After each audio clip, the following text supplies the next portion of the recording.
Hey guys, Adam Karn here, TWI Job Relations Trainer. Thanks for joining me on the last part of this 4-part series. Thank you so much, and I hope you've been getting something out of it, some tips and tricks of how you can be a successful leader. Because guess what? You're not going to get results and be a successful leader without the people, right?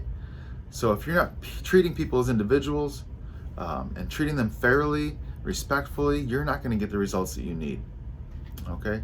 So with that said, make sure you're using these foundations for good relations in your everyday leadership practices. It takes a little bit of practice, but the more you do it, the easier it's going to get, the easier your job's going to be, the more successful you will be. Okay, we're going to talk about 3 things today on this card. Making best use of each person's ability. Make sure that if you've got some folks on the floor or you got some people in the office that have an ability that you're not making best use of, why let it go to waste? So you might have to explore and talk to them and find out what their passion is, what their drive is. But at the end of the day, if you've got someone who's got this bowl full of talent that you're not utilizing, that's a miss on your end. So make sure you're utilizing those folks the best that you possibly can. Okay?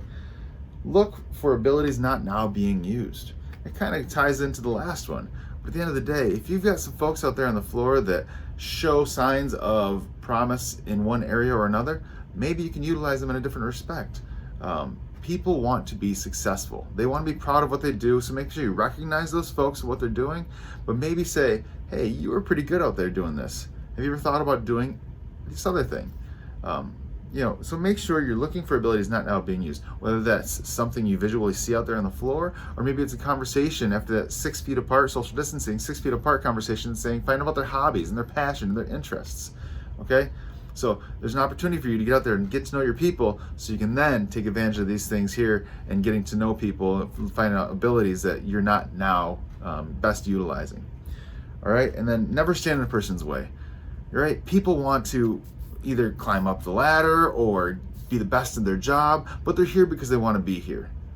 Okay? So make sure you're not standing in their way. Give them the opportunities, open the door for them, help them create a path, steer them in the right direction. You've got a great opportunity to influence a lot of people out there. So make sure you're taking advantage of that. Folks, it's been awesome. I've really enjoyed doing this. I've had fun doing it. And I thank you for being with me for this 4-part series. Like I said last week, I've got a special guest. So thank you. And without further ado, here you go. Hey everyone, this is Jay. Just wanted to take a moment to thank you for participating in this whole TWI JR training. This is a really key initiative within our BU, and I want to thank each of you for being a difference maker within the Dulco business. Thank you.